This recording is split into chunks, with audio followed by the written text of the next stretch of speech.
Good evening, and welcome to Truth Report. I'm Alex Truth, and tonight we're covering a globe-spanning lineup that connects geopolitics, corporate power, sport, science, and the fires of conflict in the Middle East. I'm Maya Clarity, and we have a packed show.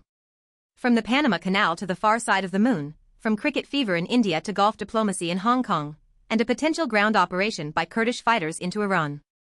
These stories may seem unrelated, but stay with us, because the threads connecting them tell a larger story about who controls the world's most strategic assets. We're going to start tonight with a story that sits at the intersection of sport, geopolitics, and enormous amounts of Saudi money. LIV Golf has just wrapped up its second day in Hong Kong, and by all accounts, it's turning into a genuine spectacle. But the real story isn't on the fairway. No, it isn't. Let's dig in.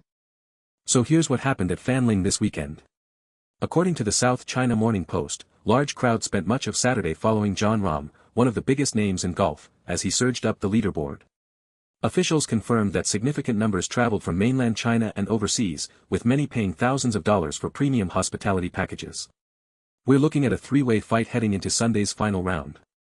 And this matters beyond sport because LIV Golf isn't just a golf tour. It's a project of Saudi Arabia's public investment fund, which has poured billions into sports washing operations globally. The fact that this tournament is, quote, quickly establishing itself as an important part of the city's social and sporting calendar tells us something critical about how soft power works in the 21st century. Exactly. Hong Kong is a fascinating venue choice here. You've got a city that has undergone a dramatic political transformation since 2020, a city where questions about civil liberties and press freedom remain deeply contested. And now it's hosting a Saudi-backed sporting event that draws wealthy spectators from mainland China. That's not an accident. That's alignment. Let's be specific about what's happening. LIV Golf has struggled for legitimacy since its launch. The PGA Tour fought it. Established players were skeptical. Media coverage was often hostile. But events like Hong Kong represent the maturation of the project.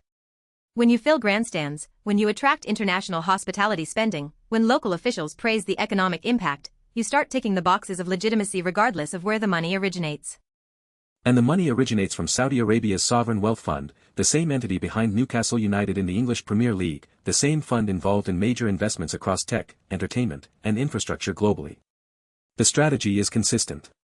Buy into prestigious platforms, attract global audiences, normalize the relationship. The South China Morning Post's reporting highlights how attendance figures won't be released until the tournament concludes, a common tactic that allows organizers to control the narrative around success. But the anecdotal evidence of packed galleries and premium ticket sales suggests the event is delivering what its backers wanted, a foothold in the Asian market that rivals traditional golf's presence. And Jon Rahm's presence is key. He left the PGA Tour for a reported contract worth over $300 million. When a player of that caliber draws crowds in Hong Kong, it validates the entire LIV model. It says to other players, to sponsors, to host cities, this is real, this is growing, and the old guard better adapt or get left behind. The deeper question is what this means for Hong Kong itself. The city has been actively courting major international events as part of its post-pandemic, post-protest reinvention.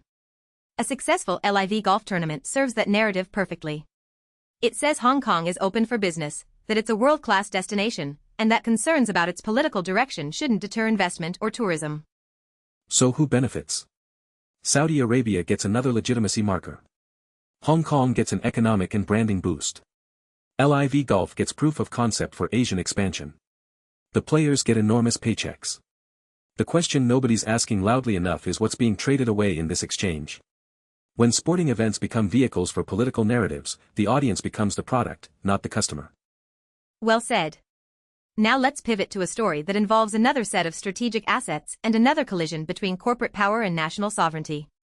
Alex, take us to Panama. This one is significant.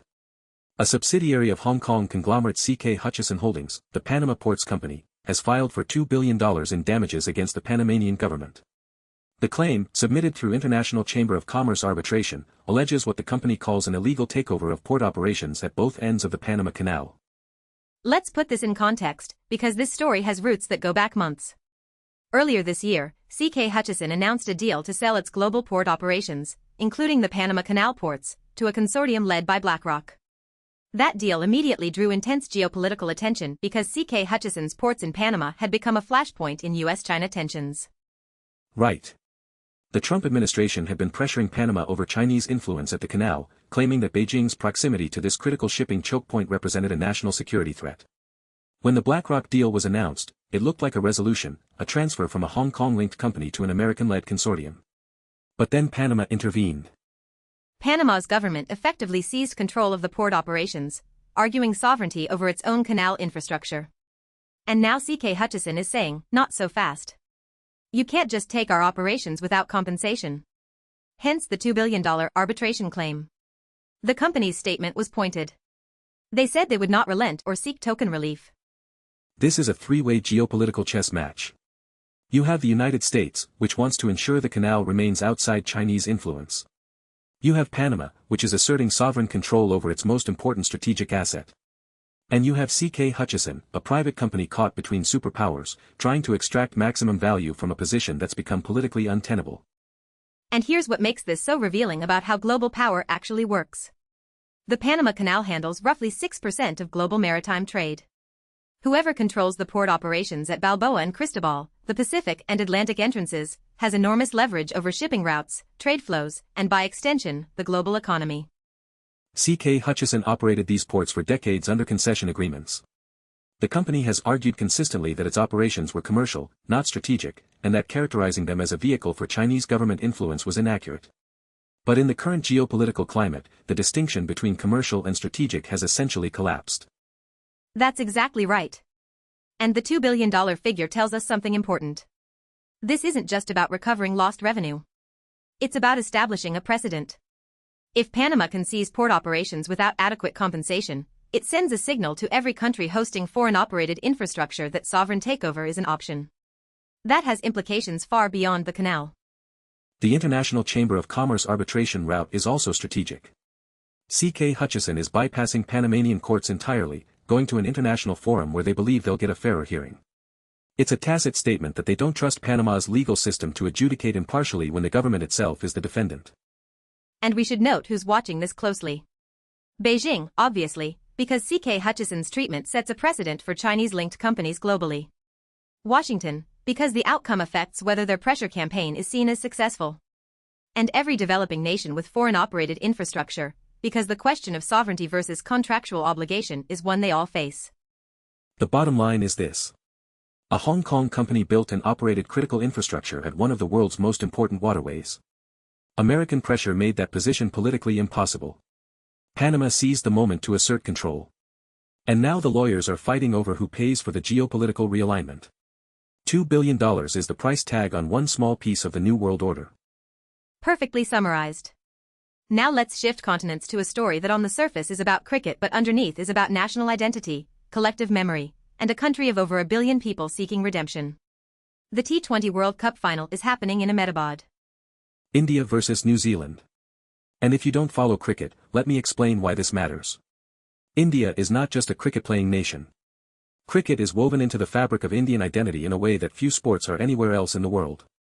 And Ahmedabad, specifically the Narendra Modi Stadium, the largest cricket venue on the planet with a capacity of over 130,000, is the setting for what Al Jazeera is reporting as a moment of potential national redemption. The ghosts they're trying to bury are from 2023. India hosted the ODI World Cup that year, were dominant throughout the tournament, and then lost the final to Australia at the same venue. It was devastating. Players cried on the pitch. The nation mourned. Ahmedabad became associated with heartbreak rather than triumph. And now they're back, same city, same stadium, different format, different opponent, but the emotional stakes are identical. Indian fans aren't just hoping for a trophy. They're hoping to rewrite a memory. Al Jazeera's reporting captures this perfectly. This is about walking away with happy memories to replace the painful ones. What's fascinating from an analytical perspective is how India's relationship with cricket reflects broader dynamics in the country. The BCCI, the Board of Control for Cricket in India, is the wealthiest cricket body in the world. It essentially controls global cricket scheduling, broadcasting rights, and financial flows. When India hosts a World Cup final, the economic machinery is staggering. The choice of Ahmedabad is itself loaded with meaning. The stadium is named after the current Prime Minister. It's located in his home state of Gujarat. A World Cup victory there would be politically resonant in ways that go beyond sport. Cricket success in India translates directly into national mood, consumer confidence, and yes, political capital. And New Zealand, for their part, represent a fascinating counterpoint. A nation of 5 million people competing against a nation of 1.4 billion. The Black Caps have a history of punching above their weight in global cricket, and they've been involved in some of the most dramatic World Cup matches in history. They are never easy opponents in knockout cricket. The T20 format adds another layer. It's the shortest format of international cricket, designed for maximum entertainment and maximum unpredictability. A single brilliant over, a dropped catch, a moment of individual genius can swing the entire match. India may be heavy favourites, but T20 cricket has a long history of defying expectations. For Indian fans, this is personal in a way that transcends the sport. The 2023 loss left genuine emotional scars. Social media was flooded with grief. Players like Rohit Sharma and Virat Kohli spoke about carrying that pain. A victory in 2026 would represent closure, not just a title. And for a cricket-crazy nation, as Al Jazeera puts it, that closure would be felt from Ahmedabad to every village with a television set. Now let's turn our attention skyward, to a story that combines cutting-edge artificial intelligence with one of the oldest mysteries in science. Chinese researchers have used AI to crack the chemical code of the moon's far side. And the implications extend well beyond lunar geology. This is genuinely groundbreaking research. According to the South China Morning Post, scientists led by the Shanghai Institute of Technical Physics have accomplished something that was previously impossible. They've determined the chemical composition of the far side of the moon, the hemisphere that permanently faces away from Earth and has remained largely chemically unmapped. The key enabler was China's Chang'e 6 mission, which made history as the first mission to return samples from the lunar far side. Those physical samples provided ground truth data, actual verified chemical compositions from specific locations. The researchers then trained an AI model on that data to extrapolate chemical mapping across the entire far side. Let's break down why this matters scientifically. The moon's far side is fundamentally different from the near side. It has a thicker crust, fewer of the dark volcanic plains called Maria, and a different distribution of minerals.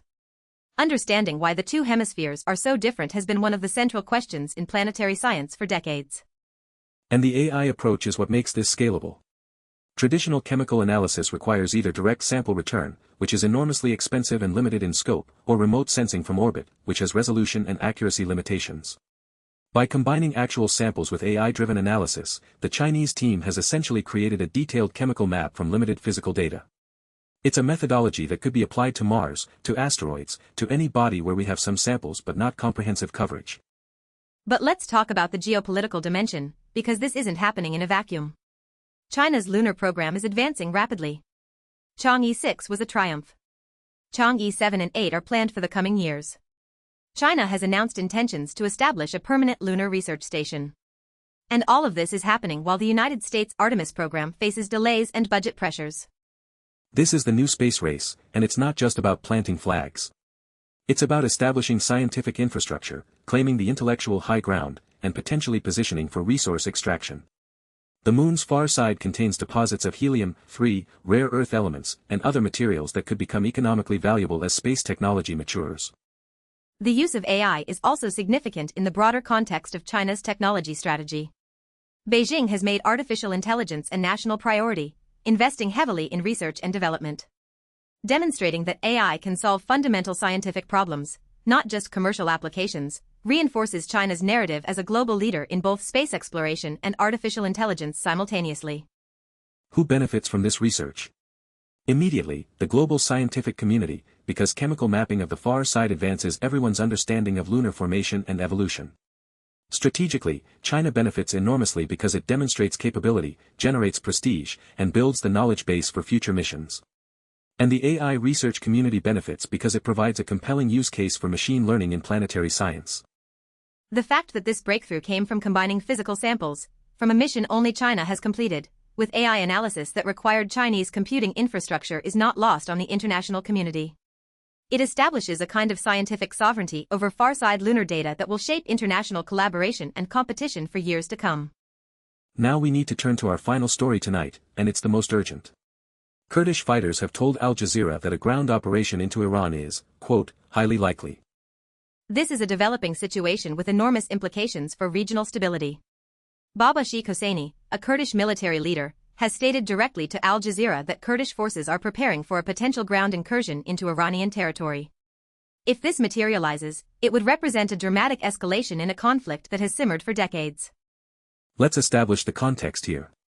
Kurdish armed groups, primarily the Party of Free Life of Kurdistan, known as PJAK, and related organizations, have maintained a presence in the mountainous border regions between Iraq and Iran for years. There have been periodic clashes, cross-border operations, and Iranian military responses. But a declared ground operation would be qualitatively different. The timing is critical. Iran is dealing with multiple pressures simultaneously. The regime has faced internal unrest since the Mahsa Amini protests. Its economy remains constrained by sanctions. Its regional proxy network has been significantly degraded following the conflicts in Gaza and Lebanon. And its relationship with the new Syrian government following the fall of Assad has fundamentally altered the regional balance of power. All of those factors create what Kurdish leaders may see as a window of opportunity. If Iran's military and security forces are stretched, if its attention is divided across multiple fronts, then a ground operation in the Kurdish regions of western Iran becomes more feasible than it might have been even a year ago. But let's be clear about the risks. Iran still maintains one of the largest conventional militaries in the Middle East. The Islamic Revolutionary Guard Corps has extensive experience in asymmetric warfare and counterinsurgency. And Iran has historically responded to Kurdish military activity with overwhelming force, including cross-border strikes into Iraqi Kurdistan. The international dimension is equally complex. Turkey has its own long-running conflict with Kurdish groups, primarily the PKK. Any Kurdish ground operation into Iran would raise immediate questions about whether Turkey would use it as justification for its own expanded operations. And the United States, which has maintained a complicated relationship with various Kurdish factions, would face difficult questions about its stance. What we're watching is the potential opening of another active front in a Middle East that is already experiencing unprecedented upheaval. The collapse of the Assad regime, the ongoing consequences of the Gaza conflict, the weakening of Iran's proxy network. All of these have created a fluid security environment where actors like Kurdish military organizations see space to advance their objectives. And the objective here is significant. Kurdish fighters aren't just seeking territory. They're seeking leverage in a larger struggle for Kurdish political rights within Iran. A ground operation, even a limited one, would force international attention onto the Kurdish question in Iran, which has historically received far less coverage than Kurdish issues in Iraq, Syria, or Turkey. The question the international community needs to grapple with is what happens if this escalates. An Iranian military response could spill into Iraqi Kurdistan, threatening the stability of one of the few relatively peaceful parts of Iraq. It could draw in Turkish forces. It could complicate nuclear negotiations. The cascading effects of a Kurdish ground operation into Iran would ripple across the entire region.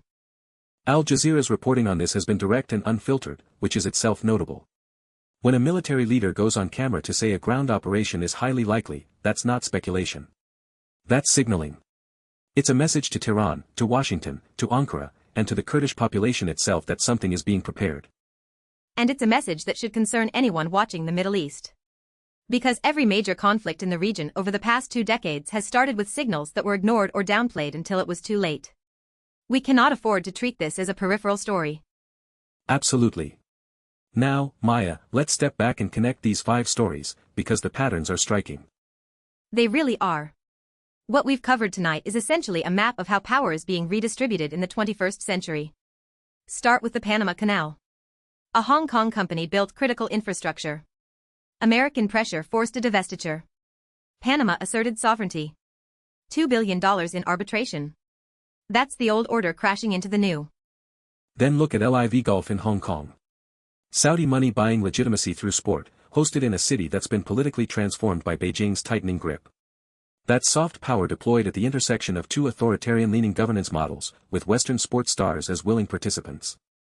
China's AI-driven lunar breakthrough shows us where the next frontier of competition lies. It's not just about military hardware or economic output anymore. It's about scientific prestige, data sovereignty, and the ability to combine physical exploration with artificial intelligence in ways that generate strategic advantages. The Cricket World Cup final in Ahmedabad reminds us that national identity and collective emotion remain powerful forces. India's quest for redemption at a stadium named after its prime minister, in a sport that functions as a national religion, tells us that soft power isn't just a tool of authoritarian states. Democracies use it too, and the line between sport and politics is thinner than we like to pretend. And the Kurdish situation in Iran shows us that while great powers maneuver for position, the human cost of geopolitical realignment falls on the people caught in between. Kurdish fighters preparing for a ground operation into Iran aren't acting in a vacuum. They're responding to the same shifts in power that are playing out in Panama, in Hong Kong, on the moon. The common thread across all 5 stories is the question of who controls strategic assets. The Panama Canal. Sporting narratives. Lunar data. National identity. Border regions. In every case, we're seeing actors, whether state, corporate, or non-state, making moves to assert control over assets that will define power in the decades ahead. And in every case, the conventional frameworks for understanding these conflicts are proving inadequate. International law struggles with sovereign seizure of commercial operations. Sports governance can't contain state-backed disruption. Scientific cooperation is being weaponized for strategic advantage. And military conflicts increasingly involve non-state actors operating across borders. What we're witnessing is not just a series of disconnected events. It's the architecture of a new global order being built in real time, through arbitration claims and golf tournaments and AI models and cricket matches and military operations. The question is whether we're paying attention to what's being constructed, and who's being left out of the design. That's the question we'll keep asking on this show. Because Truth Report exists to look past the headlines, to find the connections, and to hold power accountable regardless of which flag it flies or which boardroom it occupies. Before we go, let's be clear about what to watch next. The Panama arbitration will set precedents for sovereign control of foreign-operated infrastructure worldwide. LIV Golf's Asian expansion will test whether sports washing can achieve full normalization. China's lunar program will continue to outpace expectations. And the situation on the Iran-Iraq border could escalate with devastating consequences. Follow those stories. Demand better coverage from your news sources. And remember that every one of these stories affects real people, dock workers in Panama, citizens in Hong Kong, fans in Ahmedabad, scientists in Shanghai, and fighters in the mountains of Kurdistan. Their stories deserve to be told with the seriousness they merit. That's our show for tonight. I'm Alex Truth. And I'm Maya Clarity. The truth doesn't pick sides, and neither do we.